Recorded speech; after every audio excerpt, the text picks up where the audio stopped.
Hey everyone, this is Hayden Lee and Katie Harris from Spot On Solutions and the Success Elevated podcast. May is Mental Health Awareness Month, and we decided we wanted to do something a little bit different. So did you know that 1 in 5 people deal with some sort of mental health challenge in their lives? When I looked around my office, I felt the impact of what that might actually look like in people's lives. And we decided we're going to talk about that topic this month on our podcast. We're excited to welcome in some mental health experts to talk about how do we identify it, how do we help our coworkers with it, how do we improve productivity, and how do we just make a difference in our offices, in our communities, and in our world when we better understand mental health. Join us this month where we're going to try and make you better one episode at a time. Welcome everybody to the Success Elevated podcast. As always, I'm your host Hayden Lee, and I'm joined for part 2 of this really cool podcast series with co-host Katie Harris. I'm back. I can't wait to talk more. Managing partner here at Spot On Solutions, and with our esteemed guest, Mr. Ashton Holbrook, our mental health expert. I've certainly been called worse than esteemed. I love it. Welcome back, everybody. This is part 2 of this. Hopefully, we're gonna have a whole month worth of content here about mental health and mental health awareness and all of these things. But this is part 2 of our conversation here with Ashton. Yeah. We had a great conversation, part 1, kind of defining what is mental health and all of the things that go into that, whether it's anxiety or depression, how we identify it, how we overcome certain things and challenges that we've all faced. Today, or this part 2, we wanted to talk a little bit more about how company culture fits into mental health and how the dynamic between employer and employee and how, this thing that work is, our jobs are, you spend a third of your life at work, right? So you might as well figure out how to make it as positive an experience for you, and if you own a business, as positive as an experience as you can for your employees. And I think there's so many pieces we can talk about that with mental health. But first and foremost, when we talk about like a positive company culture, Katie, what does that generally mean for you as like a business owner? What's a positive company culture for you? Well, because every time you sit down with me in like an annual review or something, I say the same thing to everybody is, I understand that you don't come to work because you woke up this morning and thought that would be fun to go work for somebody else, right? You come to work because we need money to live our lives, to do the things we want to do. And we spend a lot of hours of our life at work. Yeah. And so for me, I've always believed that those hours should be as enjoyable as possible. And I always say, I want to get it as close to a 10 out of 10 as I can. Yeah. And you know what? If you walk into our office, it's a pretty cool office. It's nice, yeah. We copied a lot of things from Google, and you're going to walk in here, and there's an ice cream machine, and there's a soda fountain, and there's food every 100 feet away from you, right? Yeah. Oh, yeah. It's a cool place, but that is not what makes a good company culture. Yep. That doesn't do it. That's not going to get you to the 10 out of 10. What really matters is how fulfilling the job is. How much you feel like you're making a difference, or what you're doing is bringing some value to yourself, right? And so for me, company culture has to provide a safe place where people feel like they can come and learn. One of our values, is honestly that this is a safe place to fail.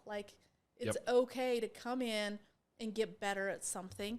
And does that answer your question? 100%. Kind of, I could talk about it forever because it's been really important to me to be able to provide that, and not provide it in fun stuff. Fun stuff is not going to do it. Right. Well, I wanted to make sure we kind of laid the groundwork because we want to talk to Ashton a little bit about. I think we've never talked about it in this way, company culture with regards to mental health. I don't think a lot of people do, Ashton. No, I don't think they do either. Suspect, yeah, you probably feel the same way. But mental health really is like this umbrella behind, over, however you want to phrase it, company culture. That how are our employees feeling about coming to work? Are they filled with anxiety? Are they filled with feelings of inadequacy, whatever it might be? How do we make this a positive place? And so maybe, if you don't mind, talk a little bit about company culture, whether positive, negative, and how it fits in with this mental health or mental illness, however you want to phrase it. Sure. Well, I think it's important to recognize that, people stop coming to work, right, because they're not getting out of it what they need, yeah. right? and getting paid may not be necessarily what they need. Yeah. You know, people leave jobs because they're not happy. They're not happy with employers. They're not feeling like they're getting a sense of fulfillment out of it. You know, whatever it might be. So, you know, I think in work environments need to be things that are going to bring that fulfillment to them, right? And so when we talk about, you know, the industry that you guys are targeting here, you know, how do we help that? Like your day right? doesn't always look very fun. No, if it doesn't. If you're coming in and you're cleaning sewage out of a basement all day, that's not very fun. Yeah. No, it's not. And how do you make that fun, right? Yeah. I think you got to take fun out of it, right? It's not about fun, right? And I think that's where mental health and work culture, there's a bridge there, right? We in counseling, we talk about sometimes how chasing happiness is the wrong idea, right? Yeah. And you get stuck in this loop. They call it the happiness trap, right? Where you're if that's the only goal that you're after, well, what happens when you're not happy, right? How are you going to cope? How are you going to deal with things, right? If your ultimate goal is to be happy, well, then when you're not happy, you're not reaching your goal. Then the result is unhappiness, right? Yeah. So fulfillment's the answer, right? And we've got to get away from this mentality of constantly chasing happiness. Instead, it's got to be the challenge. Yeah. Right? What is it that's challenging you? What is it that's fulfilling you? What is it that's causing you to feel motivated? What is it that's causing you to feel like you want to get up and move, right? Yeah. And get up and engage. ACT therapy talks about this a little bit. You had mentioned that earlier in the previous episode. Acceptance and commitment therapy. You know, we talk about that, and the basic premise with ACT is this idea that, you know, if the more in line you are with the values in your life, the more in line you are living the values in your life, the happier you are. And so life can't be all about work, right? And it can't be all about play either, right? Yeah. You got to have that balance. You got to Kind of have. goes back to your pendulum. I know for those of the for people who maybe didn't hear our first episode, you want to talk just a minute about that pendulum? Yeah, I think it plays right into this. Yeah, it does. It plays right into it, right? I mean, you know, mental health, right? The example I used was you know, we have our mental health is like a pendulum. We swing back and forth from one end to the other, you know, one positive to the negative, you know, and we go through our day having this back and forth in our moods and our thinking, right? And we always return to our normal balance, right?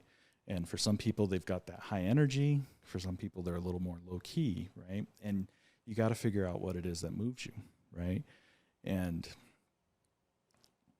some things are going to be more appealing to others, right? Some people are going to be okay with that hard manual labor, right? They're going to feel that connection to that, right? Other people, they're going to be more artistic and want to explore the more, and, you know, I don't know,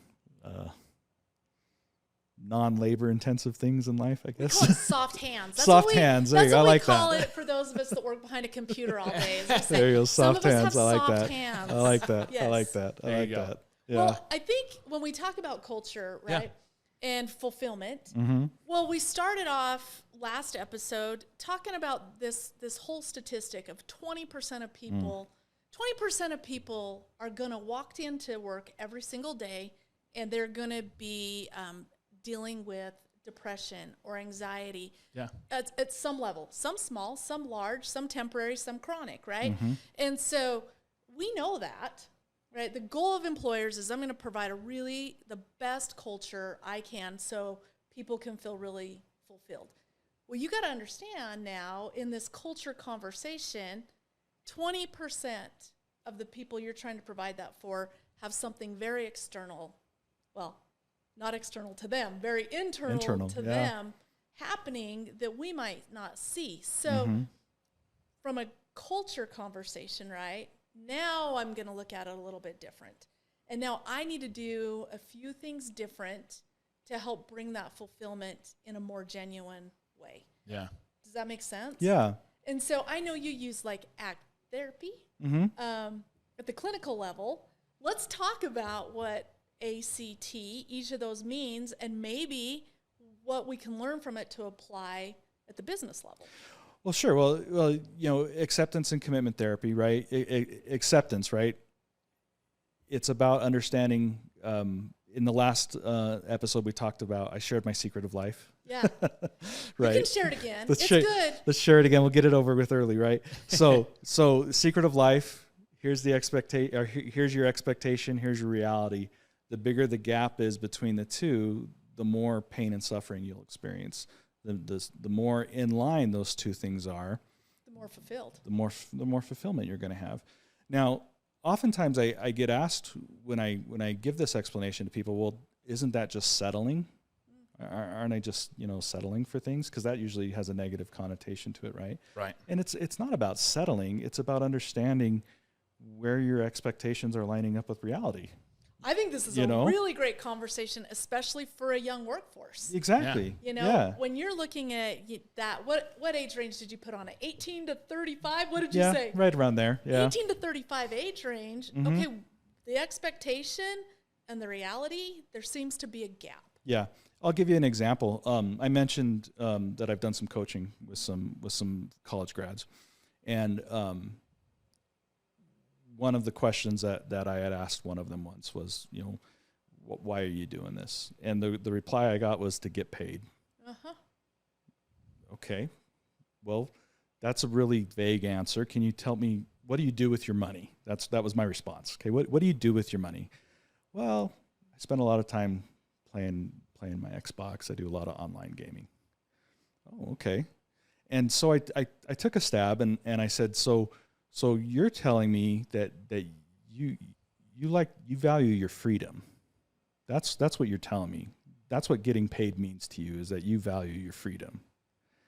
And that statement really opened things up for her in a different way, because she started looking at things a lot differently after in the conversation went a lot deeper than that. I mean, I'm just kind of on the surface at this point, right? But it kind of opened up this idea to her of thinking that what I'm saying is a lot different than what I'm actually thinking, right? What it is that I actually want, right?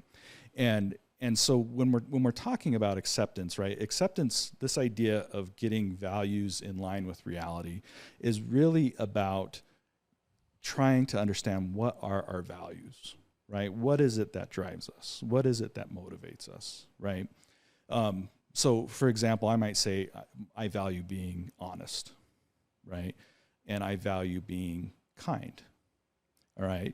And then when I go home tonight and I go to take my wife out for dinner, she might walk out of the closet with a dress on that I absolutely hate.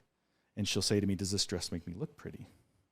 Now I have two values that are in conflict, right? So how do I behave, right? Do I tell her hey, I don't think that dress looks very pretty, and run the risk of, as Katie's giving me this look that I can very clearly understand what she's trying to communicate to me, right? Or do I exercise my value or emphasize my value of kindness, right? Yeah. And so now we have to kind of create a hierarchy of our values, right? What values are more important, and how do those values kind of supersede each other, right? Yeah. How do they interact with each other, right? And very rarely do we have these conversations outside of our head, if we even have them in our head to start with. Well, we talked last time about how hard it is to find quiet moments. If we have no space in our day for quiet moments, how do we have thoughts? Yeah, it's impossible. Right. And what kind of message does social media tell us what our values should be? Right? Very superficial, transient things, right? Things that aren't going to really bring us happiness and any kind of resiliency anyway. Yeah. Basically, what we were talking about was the A in acceptance, right? How this idea of bringing, again, I feel like Ricky Bobby. Right? You're good. Again, this idea of bringing acceptance and reality in line with each other is just understanding what our values are, right? And we very rarely have that conversation internally, right? And so putting even just the simple act of putting like that kind of stuff down on paper, right? Yeah. And trying to understand, what does it really mean when I say I'm a good dad, that I value being a good dad? What does it really mean if I say I value being kind? What does it mean if I value being a good employer, right? What does it mean if I value being a good brother? Yeah. You know, and a great question to follow up with that is, okay, well, if you value being a good employer, well, what are the things a good employer does? Right? Start asking those questions. And so you've got to get to deeper levels on those things, right? If you're going to have true psychological change. It's not superficial. This is really interesting to me because in the start of this year, company-wide at Get Found First and Spot On Solutions, I decided, you know what, we're gonna focus on emotional intelligence.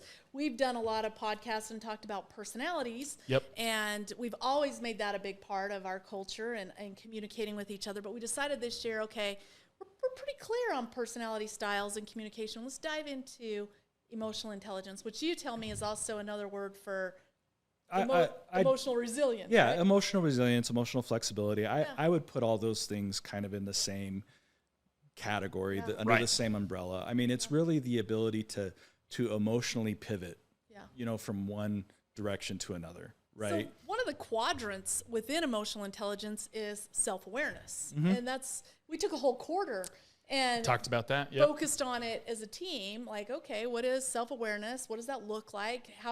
Who's got really high assessments and low assessments? We didn't share them. That was personal for each one of us to kind of know ourselves. But now I'm thinking, as I hear you say this, right, I have people coming in and we're having conversations as they come into our culture about personality, and we're having conversations about emotional intelligence. But now I'm thinking, as an employer, my next thing is to actually give them a list of values, right? And say, what does this value mean to you? Yeah. Or I would even just as feedback on that, I wouldn't even impose your values on that. Oh, okay. Let them come up with their own. Yeah. Yeah. Right? Because unless you're talking about specific corporate values, right? Because I mean, again, this is about trying to, if you're wanting to talk about motivating your employees, right? You want to talk about what's important to them. Yeah. Right? Because I mean, in all honesty, at the end of the day, it is about them to a degree, right? Yeah. It's and way keeping about them. Yeah. And I know that, every trade show, I was telling you guys this, every conference, every trade show I've gone to for the last several years, post-COVID, has had a panel or a keynote or something that revolves around culture. How do you build a great culture? Yep. But I've never heard one about how mental health plays into that. I've never heard, you know, hey, what would it look like to give your employees space, give yourself space to put down, these are my values, and this is what that means to me. Right. Yeah. Right. And the bridge there, right, is connecting that employee's values back to the business's values, right? Because if I ask you to do something, right, I'm going to get some effort from you. But if you're volunteering to do it of your own, I'm going to get a lot more effort, right? And when someone feels like they're a part of something, right? If someone's adopting something because they want to do something, or doing a behavior because they want to do it, or they feel an obligation to do it, or a commitment to do it, you're going to get a much better buy-in and I think much better performance. Sure. You know, that's why, like, when we're doing like substance abuse counseling and addiction counseling, one of my favorite questions that I'll ask someone is okay, so you know, you're struggling with this substance, right? So on a scale of 0 to 100%, what percentage are you ready to be sober? Well, I don't know, 30%. Okay, so what of that 30% of you, right? Why didn't you tell me more, right? And so I'll start exploring why aren't you telling me more, right? And I'll focus on that 30%, right? That 30% of you that wants to be sober. Let's focus on that 30%, right? Let's focus on what that 30% is. Let's see what goals you're willing to achieve at a 30% level. Let's talk about what 30% sobriety looks like. Let's talk about, right? Let's focus on that, because that's where sobriety is going to happen, right? It's not going to happen on the other part, right? And so if you can bridge that gap between what you have as a company and what values you have as a company and what values that employee has, I think you'll have a better level of productivity. It's amazing. The whole concept of, like reaching out to your employees and finding what they value ultimately. Like Katie mentioned, you mentioned at the beginning, like a big part of it is like getting a paycheck. But I would argue that like I think that might be why an employee initially comes on, but I think a reason they stay has much more to do with some of those positive work environment Culture, and yeah. the culture there, right? Yeah. And so in order to accomplish that, having conversations with your employees, what do they value? What are some things? Is it consistency? I know, the part one of the podcast, we talked a little bit about consistency and how that can help. Some people might be like, no, I love that every day is different. I want to be doing something different on Monday than I am on Tuesday. And there might be employees that you have that enjoy that, right? And so you've got to understand how to better help the work environment for different employees. Right. Well, but I think, though, just to clarify on that consistency piece, though, I don't think the consistency in the day-to-day is the issue. I think it's the consistency in how the business is ran. Yeah. And Okay. how issues are resolved, Yeah, how conflict is resolved, how the day-to-day function runs. Consistent things you can count expectations. on. Yeah. Right. Like, Yeah. They're going to come into work. They're going to know what's going to happen. Or if something comes up, if a client has a problem, a customer has an issue, Right. they know how it's going to be Right. resolved. If you want to know how to drive someone crazy, tell them you're going to do something and then don't do it. Seriously, that will drive someone mad faster than anything else. Such a simple concept, but I'm sure is lost in the world. Right. Yeah. Tell them to be there at 3 and tell them to be there, that you'll be there at 3 and then show up at 3:30. Do that like twice and they'll have flipped their, they'll flipped out on you, right? Yeah. And so no wonder sometimes employees get angry at employers, because I think the demands that our employers are very high at times, and sometimes that inconsistency bleeds down, right? And I'm not saying that that's a fault of employers, right? I think that's just I think it is a fault of employees. Like we do that. Yeah, you do it. You do sure. it unintentionally. Yes, I agree with that. I was going to say it's Unintentionally. because you're generally employers are wearing lots of hats. Lots of hats. Yes. So at one moment, And there's a very good chance we're in that 20%. Takes one to know one, as I said takes one earlier, to know right? one. Yeah. Yep. So I think that the more it goes back to the boundary thing, right? We talked about that last episode, right? The more structure that we can have, right? And it doesn't have to be bureaucratic structure, right? The more structure that we have, right? I know that if I do this, my employer is going to do that, right? Boom. And I know as an employer, if I can provide that structure, that framework, my 20% that are coming to work already struggling with things, I might be able to lower that just a little bit for them. My other 80%, I'm not going to increase it unintentionally. Right. Yeah. So we have really good friends. I love their business. Eric Sprague and Larry Wilburton, they own a company. It's called Super Tech University. And after owning a restoration company for a long time, they sold it, and now they teach soft skills. Right? Yeah, you were telling me about that. And so I love this kind of awareness conversation when it comes to teaching the soft skill of awareness. What might that look like in a work setting with our employees? Great question. Wow. Oh, that's a good question. It's a really personal awareness, right? But we're going to teach them how to maybe dial that in a little bit. If I'm bringing them in, right? Larry and Eric bring people in. It's a 5-minute video. In 5 minutes, I'm going to teach you a skill to be a little bit more self-aware. Well, I think that's where I'd probably default back to some of the training on body language. Okay. Right? I mean, so much of our communication happens by body language, right? How much we say versus like tone and inflection, right? Like I could say, hi,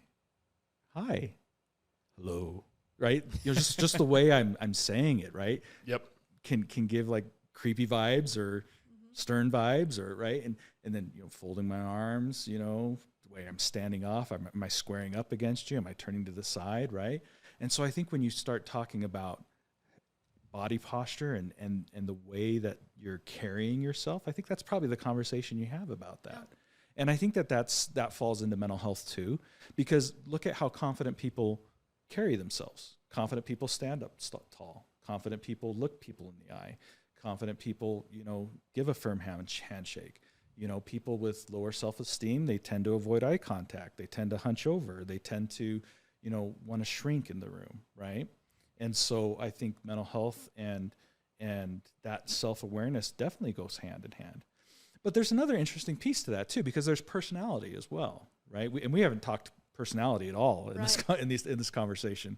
You know, personality is the passenger in the car of mental health, right?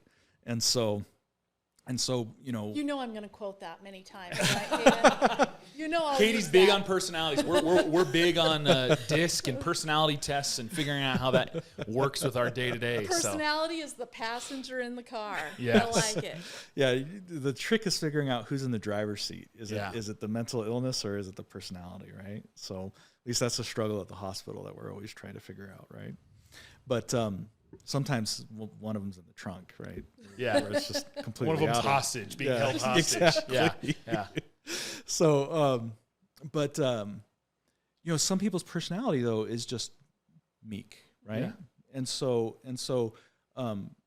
someone could be meek and very confident at the same time. Sure. Right. And so it's a quite a dynamic question really, when you really start to think about it, right? There's a lot of layers to that, you know? But I think when we narrow it down to who we're talking about here, right? This population here, you know, this 18 to 35-year-old range, right? I think that body mechanics probably has a lot to do with it, right? I think you can really communicate a lot in just how you're physically presenting yourself. Okay. Yeah. Yeah. So I want to, again. That's a good question, though. Great question, Katie. Though. So there's two sides to this coin, and the majority of our audience, and that's why we spend a lot of time talking about this, the majority of our audience are business owners, entrepreneurs, or leaders in the industry to some extent. But I think the flip side to that, we've been talking about positive company culture and how we can better, you know, work with our employees and work with their values and all of those things. I feel like there's a flip side to this, and you talked about how you coach college graduates getting ready to maybe go into the workforce for the first time or one of the first times. The flip side to that is, okay, how do I help, you know, obviously I have a job, but like, how do I help myself, or how do I help maybe a sibling or a friend? How do I help maybe prep them or help myself to get ready to go into a job or into the workforce? Are there some things that I can do to train myself to be more emotionally flexible, to have more emotional intelligence, to bring the gap a little bit Yeah. smaller. What can I do to do that, right? Because we're talking employers and positive company, and that's great. And we want, you know, our listeners, are the majority of them own businesses, so we want to help them. But for those that maybe don't own a business and are looking to be an employee and be a positive employee in a workforce, how do they do that? I wish there was a simple answer with that. I really do. The magic bullet. I wish there was something. Yeah, I wish I had a life answers, like, you know, questions life answer, right? Yeah. So that, you know, like anything that we're talking about here, right? It's a skill. It takes practice. It takes time, right? And this is actually the C part of acceptance and commitment therapy, the commitment part. Oh, good. Okay. Yeah, it actually so ties. We're going to go right into commitment. Yeah, it ties right into that really well, actually. So if you are, so let's say, for example, acceptance and commitment therapy, I identify one of my values is kindness. And I decide, and normally I'm a very angry, bitter person, right? And I'm deciding I want to be kind, right? And so I start. I can't see you as angry or bitter, by the way, Ashton. I'm just you know, using it as an example here, right? So I have my moments. But I decide I want to start working on being kind, right? Yeah. And so I have to start having that conversation with myself. Well, what things am I willing to do to be kind, right? Because maybe I'm not ready to tell my wife that dress looks good on her when I don't think it does, right? Maybe I'm not willing to not give someone the bird when they cut me off in traffic, right? But what am I willing to do? Okay, maybe I'm willing to hold the door open for someone. Yeah. So that's where I will start with my acts of kindness, right? And that's the first thing I'm willing to commit to. Yeah. Is I will commit to that action, right? And that's what I'll start doing, right? And so acceptance and commitment therapy is about what behavior is moving you toward your stated value, right? I love that. And so that's what we're trying to find here, right? And so you're not going to change overnight, right? And I use this analogy all the time. My son actually gave me this analogy when he was like 6 years old. He's huge into Legos. and he was building something out of Legos in fact, I think it was the Star Wars Millennium Falcon that he was building. Right? Love it. And he had built it, and he was taking it apart, and I asked him what he was doing, and he's like, I need a piece because I'm building something else. And I said, well, you're taking your time. Why are you just taking it apart? So he was very meticulous about how he was taking it apart because there was a specific piece he needed inside there.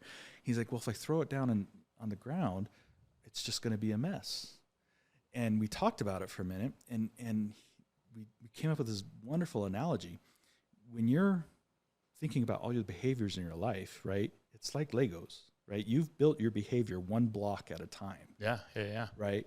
And if you want to change your behavior, you can smash it and destroy it, but you're going to have a huge mess on your hand. And so you have to undo it one block at a time. And it's going to take time, and you got to be patient, right? And so you got to think about it like micro goals. You guys know what micro goals are, right? Yeah, but why don't you talk about it? Okay, so micro goals. So let's say I set a goal to go to the gym, right? So that's a big goal, especially for someone like me, right? So instead of going to the gym as a goal, I might set a micro goal to scan my key fob at the door of the gym. James Clear talks about this in Atomic Habits, and I Yeah, really love exactly. it. That's where it it's comes like from. just get 1% better. So Yeah. you really want to go to the gym, start by setting your shoes by the door. Right. And so the thing though that makes I think from a therapeutic standpoint, the thing that makes ACT a little bit different though is right. We're trying to focus that behavior on the things that are linked to our values, right? Yeah. So maybe going to the gym isn't something you value. Maybe your physical health isn't something you value.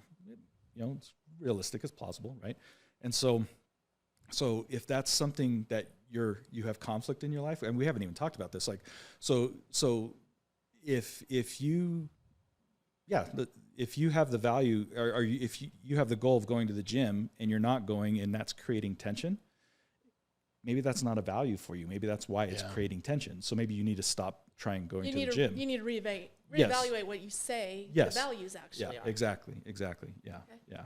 And so the commitment part is breaking those values down into smaller behaviors that you are willing to commit to, right? And that's where the therapist's role comes in the treatment portion. The T part is helping you identify what those small steps are that you can be moving towards.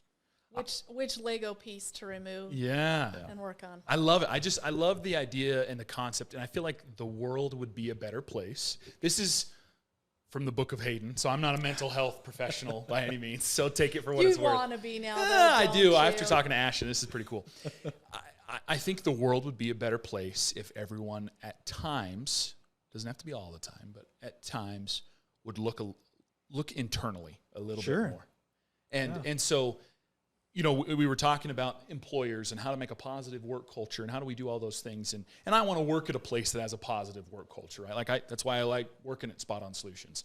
But I think there's pieces to that are like, okay, how can I work better with the Spot On Solutions culture? Or how can I impact the culture here? Like looking internally to maybe change my behavior or make adjustments to my values. Especially if you're the 20%.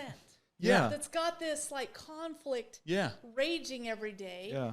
And you still have to get up and go to work. Let's look internally and see how can I better myself? And maybe it's maybe I need to get help. I need to meet with a professional, or I need to get medication, or whatever it is, right? Like, but taking the time to reflect and look internally and be like, okay, that person said something that I might not have liked or something, but what could I have done differently, or how could I have changed that?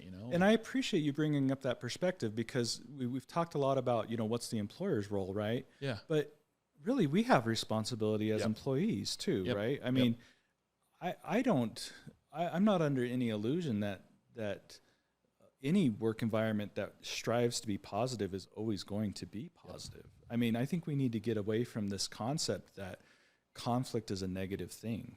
Or a bad thing, right? Conflict is okay. Conflict is healthy.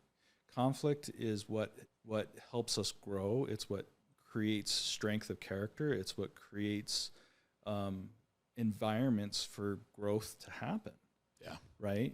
I mean, you can't, it's like the analogy of a tree, right?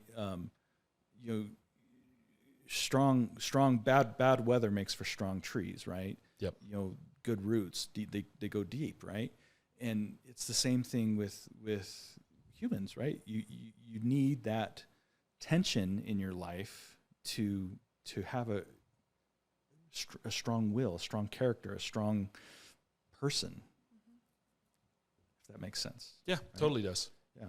I like it. I love that. And I would say the same thing can happen for a work environment. You need the same thing for a work environment. Yeah, it goes both ways. Yeah. If a work environment is completely agreeable all the time, I would question the quality of the work environment. Yeah, or the quality of the work it might be we just love each other so much here, and we just have such but like nothing's being accomplished. But nothing's right? being accomplished. Yeah, we're not believing in big things or Right. elevating people in businesses, which is our kind of mission here at Spot On Solutions. We're not really doing that if everything's just kind of hunky dory all the time. I think it was from that same book, Atomic Habits, where they talked about the photography professor. Yes. Yeah, where he split the class into two, gave one of them one assignment to give me one perfect picture. Yep. And then the other half 200 pictures. Yep. And the half with 200 pictures produced better quality pictures, better quality skills because they did it more often. Yeah. Without the fear of something happening. Exactly. Yeah. It took some of the anxiety out of the project a little bit. Right. Yeah. And so I guess what you could ask yourself is, as a cleaning restoration company, Spot On Solutions, right? Get found first. I mean, how are you going to grow as a company without resistance? Yeah. Well, how are you going to grow as a person without resistance? When I look, over the past decade, if I look back over the past decade, I can point to very pivotal moments in the company, and every single one of those pivotal moments is totally tied to a very hard thing. Sure. Yeah. Right. Something that one of our values is, we face challenges with optimism, and I will tell you, when we were making our values, not everybody believed in that value. Our whole team was making it, and I very clearly remember them being like, that's not my value. Okay, but you believe it for us, right? That's my value. You believe that we can face. You don't necessarily have to believe. You have to do it by yourself. Yeah. Sure. Yeah. But I can very clearly see, very pivotal moments where that was a hard thing. Yeah. And it was that hard thing that really, launched us into something great. And that's emotional flexibility. I can do hard things. Just because it's hard, it doesn't mean I can't do it. Yeah. Oftentimes we have that mentality that it's hard, so I can't do it. It hurts, so I need to stop. Yeah. Right? Emotional flexibility says that I can work through the pain. I can work through the discomfort. Right? Oh, it's amazing. We could pull so many quotes from Ashton today. I'm so excited for this. Thank you. Hey, thank you so much for coming on. I don't want to keep you too much longer today. Before we wrap up, I wanted to be sure every guest we have on, we ask kind of 3 rapid fire questions at the end of every session that we have. And we've kind of done this in 2 parts. So I want to make sure we ask you. I'm going to slightly change the first question. Okay. And don't feel like you have to quote a bunch or anything today, but first question, we typically ask favorite book or podcast. I'm going to ask you, what are some books, if people are looking to better understand either their own personal mental health or maybe the mental health of a loved one, what are some books out there that are good resources for them to look into? There's a lot out there. Yeah. I would, first off, I wouldn't recommend a specific book by this author because she has a lot. Okay. But Brene Brown. Yeah, she's awesome. Yeah, she's done a lot of TED Talks. She has a lot of YouTube stuff on. She has a really great Netflix series or Netflix show as well. Yeah, she's just got a lot of great stuff out there. She talks a lot about vulnerability, which is a really cool concept because it's something a lot of people struggle with. And so she's a great resource to look at. It's an older, the second one, it's an older book, but I think it's pretty foundational when it comes to mental health, and it's by a guy named Viktor Frankl. Okay. He's a Holocaust survivor, and it's called Man's Search for Meaning. And I've heard of this book, very famous, but I've never read it, but I've heard of this. It's like this big, Hayden. Yeah. I need to go read it. I could read it. Hayden could read this. You could read it in a day probably. But it's an amazing book, and really I think has a lot of the foundations of what we've been talking about today. Love that. Yeah, and the third book I'd recommend. I was just looking it up on my phone to make sure I get the author right. It's called The Lost Art of Listening. It's by Michael Nilsson, and it's just a great book on just that, listening, how to listen. And when it comes to mental health, I think that's what we need to be doing more of, is listening. Love it. So. Well, we'll be sure to link all those, or link resources for those. Sure. In the podcast description. So great recommendations. Thank you. Yeah. Second question. If you could rewind to the beginning of your career, and you can go a couple different routes with this, but if you want to go to the beginning of just your professional work experience, professional work career, or maybe just your career with counseling and social work. But if you could rewind and tell younger Ashton one thing, what would that one thing be? Invest in Google. Invest in Google. That's what I typically say. Invest in Google, Apple stock, Tesla, some of those. No, I'd probably be a psychiatrist. Oh, yeah, really? Yeah. You do it all over again. Yeah, because I didn't go back to school until I was in my 30s. And so. Gotcha. Yeah, and so by the time I went back, I felt it was a little too late for the medical route. Yeah. But when I was in school originally in my early 20s, there was no way I could have hacked med school. I did not have the maturity for it, man. Well, I'll tell you one thing. I think you're doing pretty awesome work with what you're that. doing right now. Thank you. I appreciate that. I know you might wish you could go back, but I think you're kicking butt with what you're doing right now. Oh, thank you. I appreciate that. Last question, and this is kind of the bigger, or not really the bigger question, but if you could, one thing to help yourself relax at the end of a long day, I think that's kind of applicable to mental health and all things. And I think we get stressed out in life with a lot of things, dealing with our own personal mental health. But how do you relax at the end of a long day? Or maybe what would you recommend to someone that's dealing with mental health? Sure. How to maybe relax and recharge their emotional, mental batteries? Sure. I'll answer that two ways. I'm a big car guy. Okay. I drive a Challenger. I love cars. Okay. Love it. And some throttle therapy. Okay. Is I love nice. that. I love that. Of course, within the speed limits and all applicable I've laws. never done throttle therapy.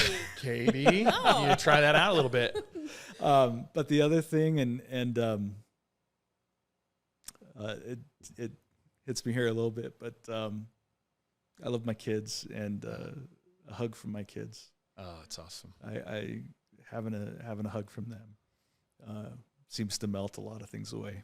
Love it. So spending time with loved ones, man. Yes. It's a big one for, I think, a lot of people we've interviewed. And I think the stress of life, we talk to a lot of entrepreneurs and business owners that, like, the stress of owning a singular business in and of itself can be immensely stressful. Yeah. And so, like, finding that time to spend time with your family or loved ones of some kind and can really make all the difference. Yes. So. Yes, it does. Ashton, thank you again for coming on. This has been an awesome conversation with you. There's so many good things here. We have so many notes of just things you've said both today and in the pre-interview, of so many things we want to be able to reference back to in the future. And I just, from the bottom of my heart, thank you for helping us better understand mental health and helping our listeners better understand it. Yeah. And I know there's going to be a lot of value out of this, and our listeners are really, really going to love this. So thanks again for coming on. Happy to be here. It was a awesome experience. Thanks for having me. Yeah. Thanks, Ashton. Yeah. We'll talk to you later. Thanks. This has been Success Elevated, making you a little bit better one show at a time. Thanks for joining us. Please subscribe on YouTube or any other major podcast platform to listen to more episodes. We are proudly brought to you by Spot On Solutions. If you'd like to learn more about how we can help you grow your business, please check us out at spotonsolutions.com.